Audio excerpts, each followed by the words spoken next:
नमस्कार साथियों। आप जो सोच कर आए हैं उसके अलावा कुछ बात करेंगे।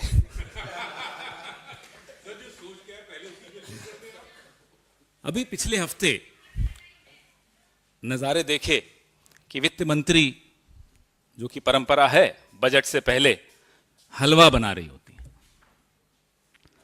पूरी अर्थव्यवस्था का रायता बनाने के बाद हलवा बनाने के ये नज़ारे देखकर थोड़ी हंसी भी आती है और अफसोस भी होता है कि किस तरह हमारी अर्थव्यवस्था की स्थिति, जो पिछले 10 साल हम बार बार कहते हैं कि अन्याय के साल, अन्याय काल जिसको हम कहते हैं, जिसकी वजह से आज राहुल गांधी न्याय यात्रा निकाल रहे हैं, आज फिर से शुरू हुई है 2 दिन के ब्रेक के बाद। इस अन्याय काल के 10 साल पूरे हो रहे हैं। आखिरी बजट इस सरकार का आने वाला है और जो इस सरकार की आदत है हर चीज को इवेंट बना के चमक धमक से असलियत को कैसे ढक देना, how to shroud the reality behind the dazzle of an event, ये इस सरकार की एक, मुझे लगता है हम सबको सीखना चाहिए। बजट भी ऐसा ही होगा। उसमें भी बुरा लगता है, माननीय वित्त मंत्री हैं तो वित्त मंत्री कहलाने के लिए, लेकिन वो एक रेडीमेड भाषण में मोदी जी की तारीफ हर दूसरे तीसरे लाइन में करेंगी। लेकिन जो असलियत है, अभी इसी हफ्ते की खबर आपने देखा कि इजराइल, जहां की एक संघर्ष चल रहा है, हिंसा हो रही है, 10,000 वैकेंसीज के लिए यूपी और हरियाणा के हमारे कई नौजवान लाइन में लगे हुए थे, एक ऐसी जगह जहां जान जोखिम में डालकर वो नौकरी करने जा रहे हैं। आंखें खोल देती हैं वो नजारे। आपको याद होगा, आप में से कुछ लोग जो हमारी उम्र के हैं, जब कुवैत में संघर्ष हुआ था तो हिंदुस्तान के जितने लोग, जितने परिवार जिनके लोग कुवैत में नौकरी करते थे, वो इंतजार कर रहे थे कि कैसे वो स्पेशल फ्लाइट्स में लौटेंगे। वो वक्त और आज का दौर, संघर्ष चल रहा है, जंग चल रही है, लेकिन लोग यहां सिर्फ 10,000 रुपए प्रति माह कमा रहे हैं, इसलिए वो वहां जाना चाहते हैं जहां खतरों से खेलकर थोड़ा ज्यादा कमा लेंगे। ये अंतर आया है, जिसको ये अमृत काल कहते हैं और जिसको हम अन्याय काल कहते हैं। हम क्यों अन्याय काल कहते हैं, ये नजारे देखेंगे तो आपको समझ में आएगा कि अन्याय काल क्यों है। अभी उत्तर प्रदेश में पुलिस की भर्तियां निकली, 60,000 के लगभग भर्तियां हैं, 51 lakh applicants. There are 60,000 vacancies in Uttar Pradesh police and 51 lakh applicants. एक तो बड़े सालों के बाद भर्तियां निकली हैं। आप सोचिए कि क्या स्थिति है हमारे नौजवानों की, विशेष तौर पे। अब इन 51 लाख भर्तियों का जो प्रक्रिया होगी, आप इसमें कैसे इंटरव्यू लेंगे, कैसे फिजिकल करेंगे, क्या उसका मापदंड होंगे, chaos as we say in English।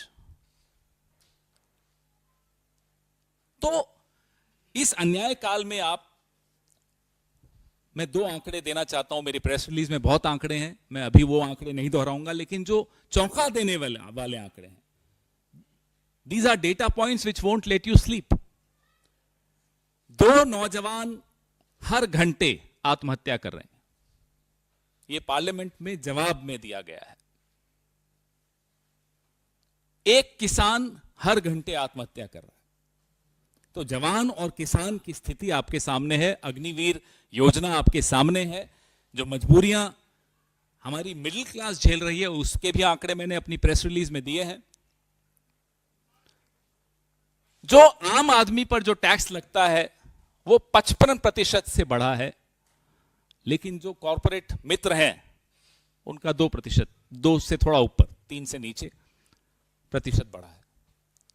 यह आंकड़ा आपको बताता है कि जो डिस्पैरिटीज हैं वो कितनी भयानक होती जा रही।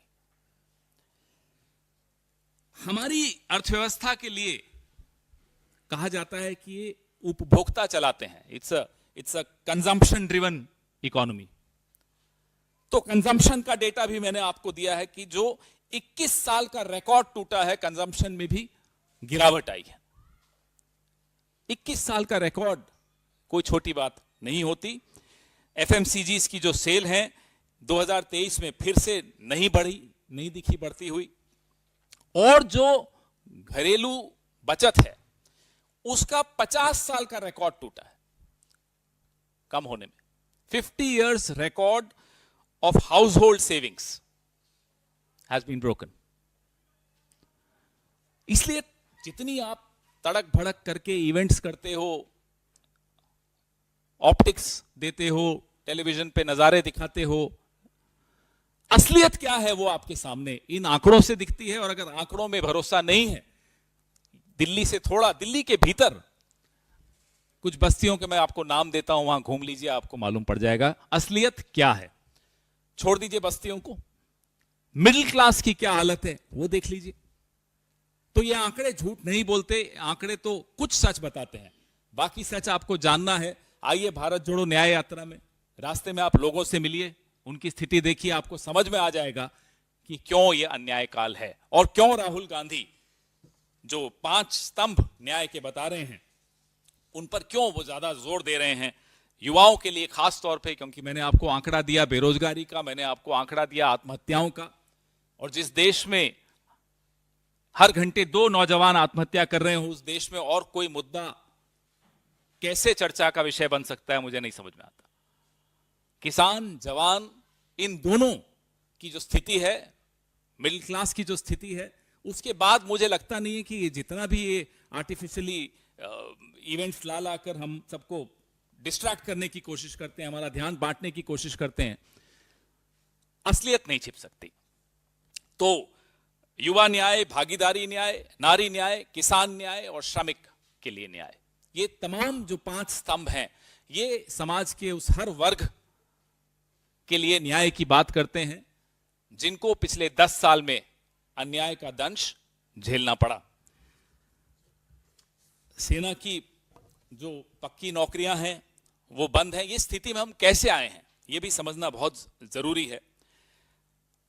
भारतीय जनता पार्टी अपने लिए तो साहब 25 साल 50 साल ऐसे ऐसे नारे होते हैं, या 25 साल तक भाजपा, 50 साल तक भाजपा, लेकिन जो फौजी सीमाओं पर जाएगा उसको 4 साल देंगे, खुद के लिए 50 साल, फौजी के लिए 4 साल। ये अन्याय काल की स्थिति में आपको बताना चाह रहा हूं।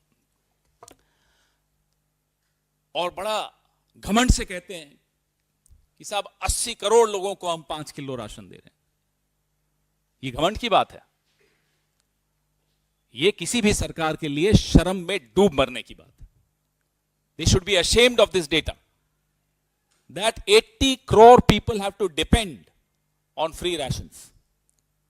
This is a report card of this government. This particular data is a report card, a shameful report card of this government. ये सारे आंकड़े मैं आपको दे रहा हूं। आप लोग बड़े रेस्टलेस हो रहे हैं क्योंकि आपके मन में जो सवाल हैं वो अलग हैं। मेरी प्रेस वार्ता अर्थव्यवस्था पर है और अन्याय काल पर है। जिस अन्याय और न्याय पर आप चर्चा करना चाहते हैं उस पर भी हम चर्चा करेंगे, लेकिन ये इस हकीकत से हम मुंह नहीं मोड़ सकते। हेडलाइन मैनेजमेंट एक स्तर तक जरूर काम आती है, लेकिन आप 70-80% लोगों की जिंदगी में जो हो रहा है उससे मुंह मोड़ के राजनीति कर रहे हैं, तो आपको राजनीति करने का या पत्रकारिता करने का हक नहीं है। बिल्कुल की थी, किस नियत से की थी हमें नहीं मालूम। एक आपने सबने सुना होगा Guinness book of world records, उसका नाम आज बदला जा रहा है, उसका नाम है Nitish book of world records. 9 बार शपथ ले रहे हैं, ये एक रिकॉर्ड है अपने आप में। तो अब आप उनसे पूछिए कि उनकी मंशा क्या थी, क्यों उन्होंने ऐसा किया। और उनको भी छोड़ दीजिए, जिनके साथ वो जा रहे हैं, जो 400 सीटों का दम भरते हैं, दावा करते हैं, ये है असलियत। ऐसे ला रहे हैं आप ईडी, सीबीआई, कभी किसी को डरा दबा के ले आए। अब पता नहीं उनके ईडी है, सीडी है, हमें नहीं मालूम, जो भी है नीतीश बाबू को भी ले ही आए ना। तो अगर आपको 400 सीटों का विश्वास था तो ये सब करने की क्या जरूरत पड़ रही है आपको? यहीं से मालूम पड़ता है कि आप असलियत जानते हैं, आपको पता है क्या होने वाला है, इसलिए आप इस तरह की हरकतें कर रहे हैं। राहुल जी यात्रा शुरू करते हैं तो बंबई में ये लोग किसी को ले जाते हैं, हमारे यहां से ले जाइए। राहुल जी की यात्रा बिहार जा रही है तो वहां फिर इस तरह की हरकतें शुरू हो गई। आप सोचिए ये यात्रा का इंपैक्ट भारतीय जनता पार्टी पर कितना खौफनाक हो रहा है उनके अंदर। आप ये सोचिए स्थिति क्या है उनकी। जिस राज्य में जाते हैं, आसाम में तो मुख्यमंत्री ने कुछ वक्त के लिए मुख्यमंत्री पद ही छोड़ दिया, हमारी यात्रा के प्रचार मंत्री बन गए थे। और जो मनोरंजन मिला हम सबको, पूरे देश को, हिमंता बिस्वा शर्मा की तरफ से, वो मनोरंजन बड़ा अच्छा था। हम तो प्रधानमंत्री जी से आग्रह करते हैं कि अगले 3 महीने हिमंता बिस्वा शर्मा को हमारी यात्रा का प्रचार मंत्री बना दीजिए। तो कहने का तात्पर्य यह है कि ये यात्रा 10 साल के अन्याय को एक्सपोज कर रही है, उसको सामने ला रही है, और कांग्रेस की क्या विजन है न्याय की, उसको सामने ला रही है, जिससे बौखलाहट बड़ी स्पष्ट है। आप कभी एक बड़ा इवेंट कर देते हैं, उसको 1 हफ्ते तक भुना सकते हैं, फिर क्या करोगे? यात्रा तो चल रही है, फिर कुछ और करेंगे, 1 हफ्ता और आप सबको व्यस्त रखेंगे, हम सबको व्यस्त रखेंगे, यात्रा फिर भी चल रही है। ये यात्रा तो मार्च तक चलेगी। अब कितनी सरकारें गिराओगे? कितनी ईडी सीबीआई भेजोगे? करते रहो। यात्रा ना केवल चल रही है, यात्रा का संदेश पूरे देश में फैल रहा है, लोगों को समझ में आ रहा है कि उनकी जिंदगी में क्या हुआ। 10 साल लोग टीवी देखते रह गए, बिजी रह गए, पता चला घर की हालत ये हो गई। तो आपको जो हो रहा है क्यों हो रहा है ये जानना आवश्यक है। ये इसीलिए हो रहा है कि ये 400 पार वाली जो नारे लगाते हैं वो असलियत जानते हैं।